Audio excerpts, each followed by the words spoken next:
La nostalgie Internet, est-ce que tu connais ce sentiment? Aujourd'hui, je me suis repenché sur mes livres de la 3e édition de Donjons Dragons.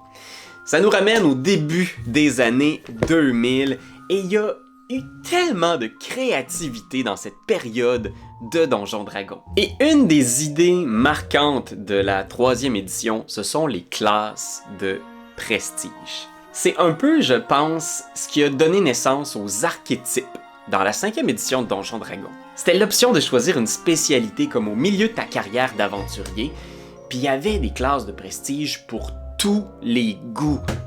Alors aujourd'hui, j'ai fouillé dans tous mes vieux suppléments et je vous ai fait la liste de mes 10 classes de prestige préférées.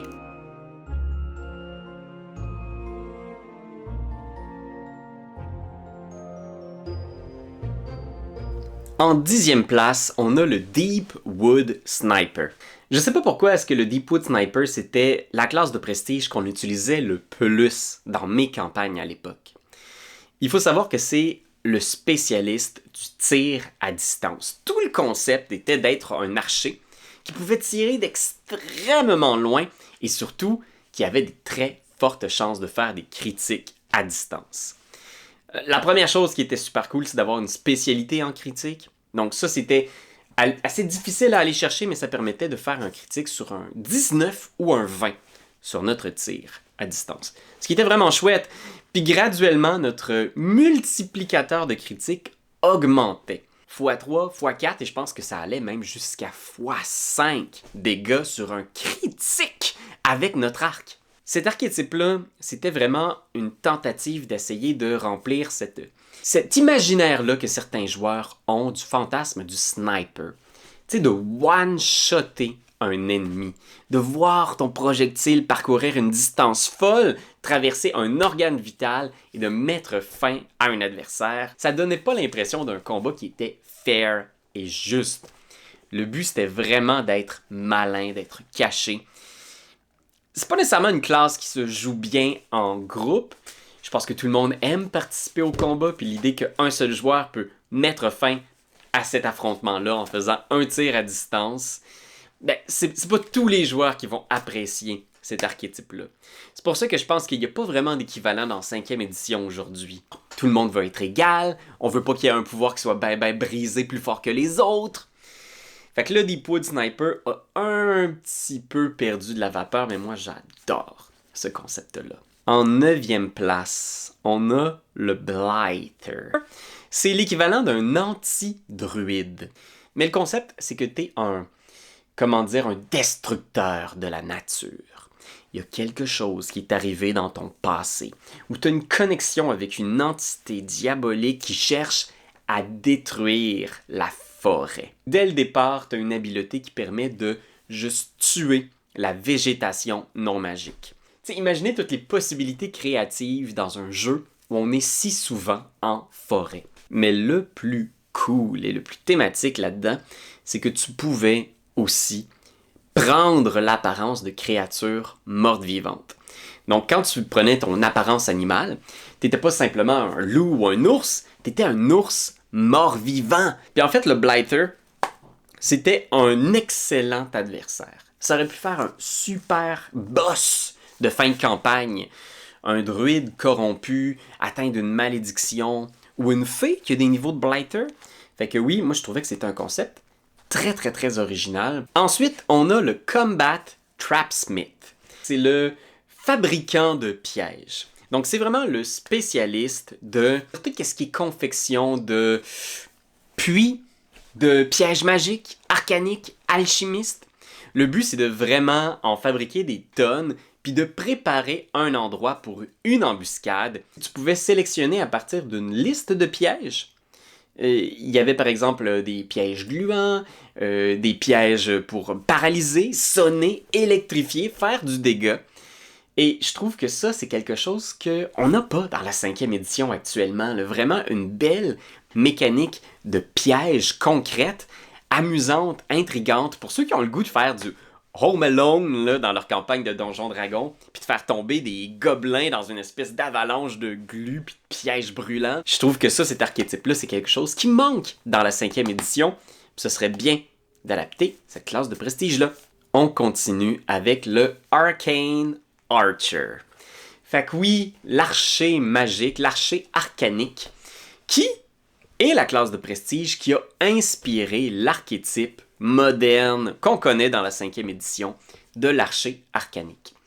C'est sûr que la classe de prestige permettait beaucoup de créativité. Et ce qui était cool dans la version originale, c'est qu'on pouvait déployer nos sorts de zone, nos sorts d'effets via nos flèches. Fait que tu pouvais lancer différents sorts d'effets grâce à tes flèches. Il y avait des flèches de phase aussi qui permettaient à vos flèches de juste traverser un mur via un portail magique. Ça permettait vraiment beaucoup de créativité. Puis je pense que c'est ça qu'on a restreint un petit peu dans la 5e édition, mais malgré tout, je pense que c'est une classe de prestige qui était tellement cool qu'elle a survécu jusqu'à aujourd'hui, fait qu'on peut la saluer ne serait-ce que pour ça. La prochaine classe de prestige, c'est le moine tatoué. Donc c'était un ordre de moines qui demandait donc de faire des tatouages magiques sur son corps. Et je pense qu'à tous les 2 niveaux, tu pouvais donc gagner un nouveau tatouage qui te permette des effets magiques uniques. Et ça me rappelle un peu les invocations du Warlock, justement. Donc, c'est vous construisez votre moine tatoué un peu à la carte. Vous n'êtes pas obligé de choisir telle ou telle habileté rendue au niveau 3. Vous choisissez parmi tous les tatouages possibles. J'aime vraiment cette customisation-là, qui permet justement toutes sortes de... justement, encore une fois, de la créativité, d'aller chercher les effets qui vous semblent les plus appropriés.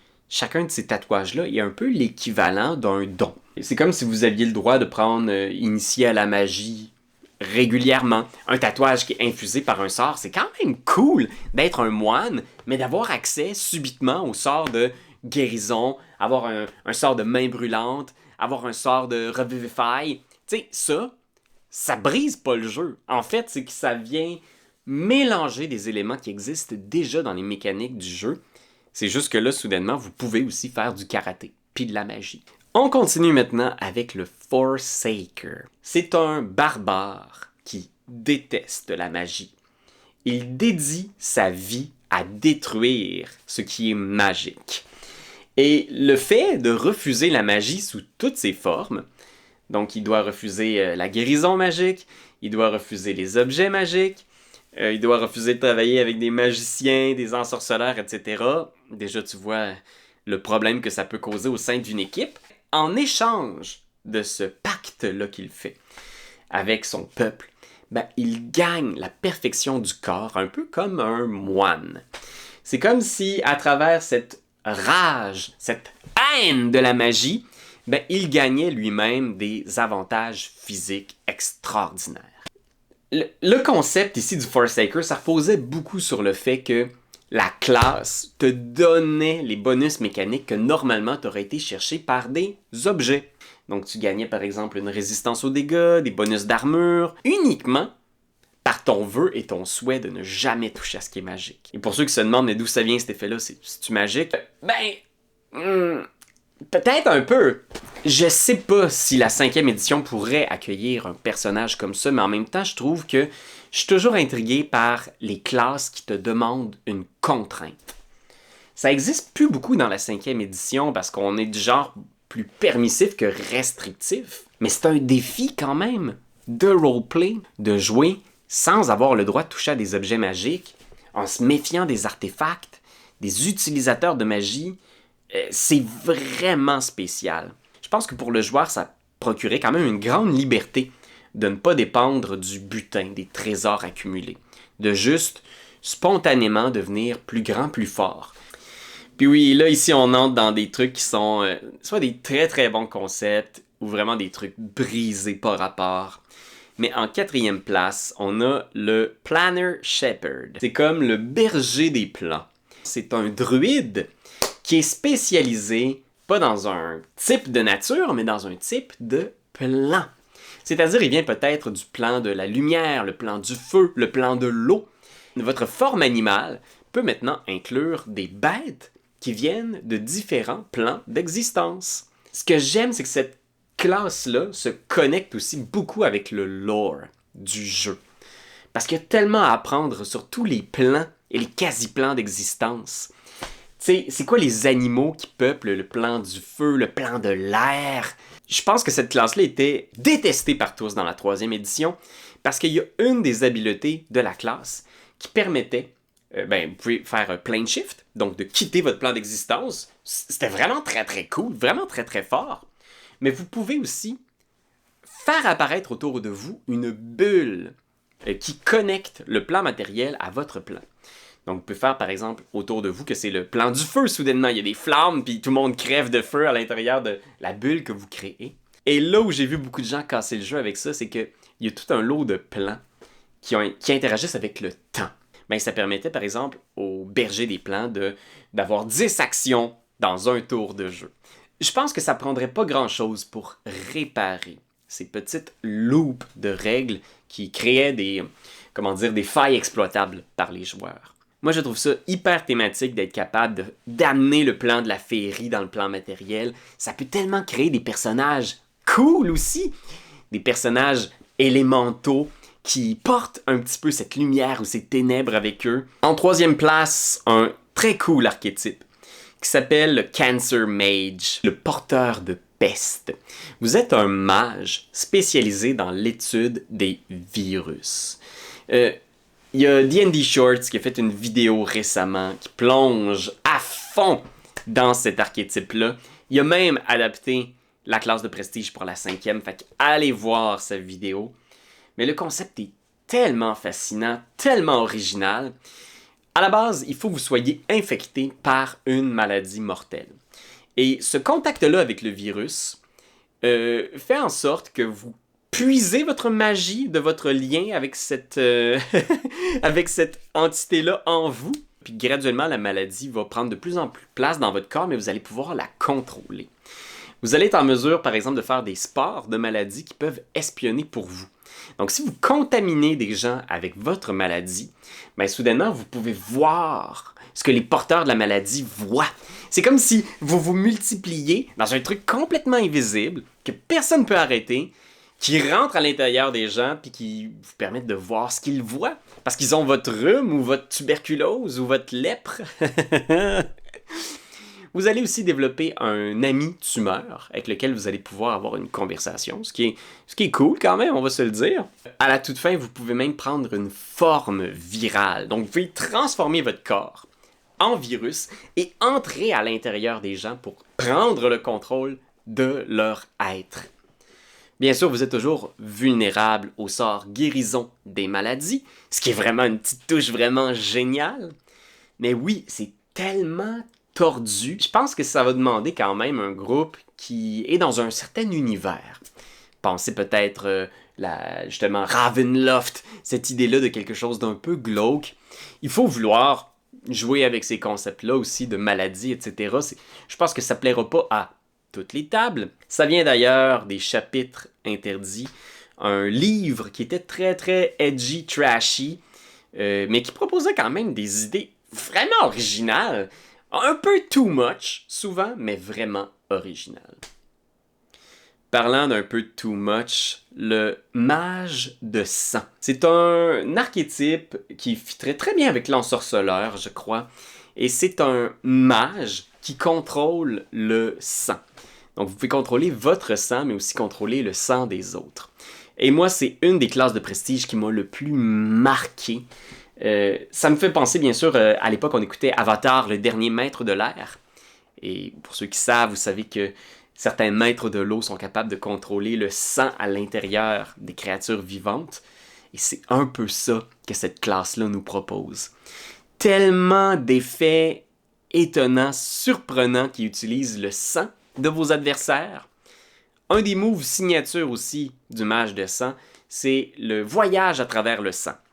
Donc vous pouvez plonger dans une créature et vous téléporter à travers le sang d'une autre. Et ce pouvoir-là vous permettait littéralement d'exploser en dehors du corps de votre destination. Donc vous pouviez vraiment, en vous téléportant, juste complètement arracher l'intérieur du corps de quelqu'un, ce qui est assez spectaculaire. Cette classe apparaissait dans ce splatbook-là qui s'appelle « Par l'encre et le sang ». Il y avait beaucoup de bonnes idées pour les lanceurs de sorts, beaucoup de petits donjons aussi de tanières de mages, de tours de mages. C'était vraiment un très bon volume. Bref, si vous voulez que je vous fasse un top des meilleurs livres de la 3e édition, je le ferai un de ces 4. Le mage de sang pouvait aussi faire des potions grâce à son sang. Il pouvait aussi se créer un espèce de petit serviteur homoncule avec son sang ou celui de ses adversaires. C'est tellement thématique. Ça prenait pas grand-chose, puis je pense que ça s'adapterait tellement bien encore aujourd'hui dans un supplément un petit peu Halloween pour Donjons Dragons. Fait que bref, une de mes classes de prestige préférées, et encore de très beaux souvenirs sanglants de téléportation pas mal messy. Et on termine ça avec ma classe de prestige préférée, c'est le Luck Stealer, le voleur de chance. Ce concept-là était assez méta, mais en même temps, je pense que c'était un peu génial. C'était parfait pour les joueurs qui cherchaient un peu à gambler dans leur partie de jeu de rôle. L'idée, c'est que vous êtes marqué par le dieu de la chance ou par la roue du destin. Et vous pouvez, avec une malédiction, donc vous ciblez une créature et vous lui imposez une malédiction de malchance. Concrètement, ça représentait un -2 à tous ces jets. Jet de sauvegarde, jet d'attaque, jet d'habileté. Et en imposant cette malédiction-là, vous volez la chance de cette créature-là et vous créez une banque de points de chance. Et ces points de chance-là, vous pouviez les utiliser pour modifier vos propres roulés à votre avantage. Ce qui est vraiment extraordinaire. Vous pouvez aussi, à partir d'un certain niveau, dépenser ces points de chance-là pour forcer un reroulé de votre adversaire, un jet de sauvegarde ou un jet d'attaque. C'est comme si on avait tout construit cette classe-là sur le don Lucky, puis qu'on avait construit dessus pour vraiment faire un personnage qui va jouer avec les probabilités de réussite du jeu. C'est méta, ça plaira pas à tout le monde, mais moi, j'adore. Il y avait des trucs formidables aussi que vous pouviez dépenser des points de chance pour vous redonner des emplacements de sorts, vous pouviez dépenser des points de chance pour vous redonner une chance de vivre si vous étiez tué.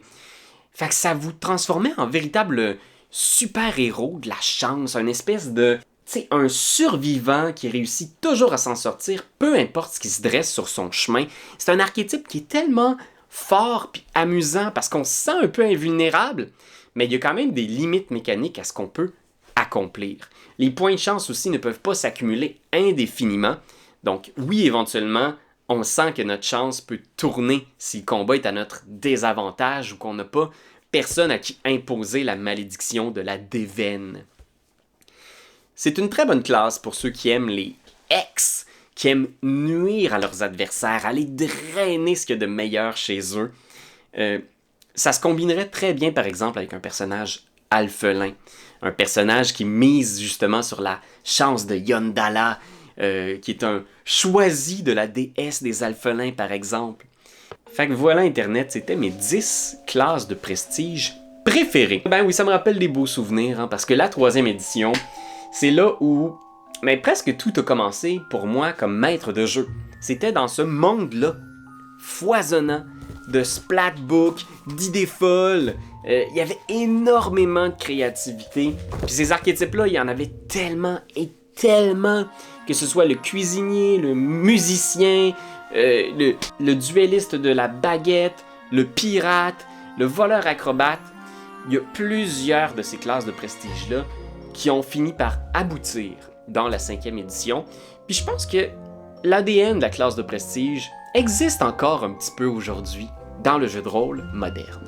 Fait que je suis curieux, vous, c'est quoi votre classe de prestige préférée? Est-ce qu'il y en a là-dedans que vous aimeriez voir adapté à la 5e édition?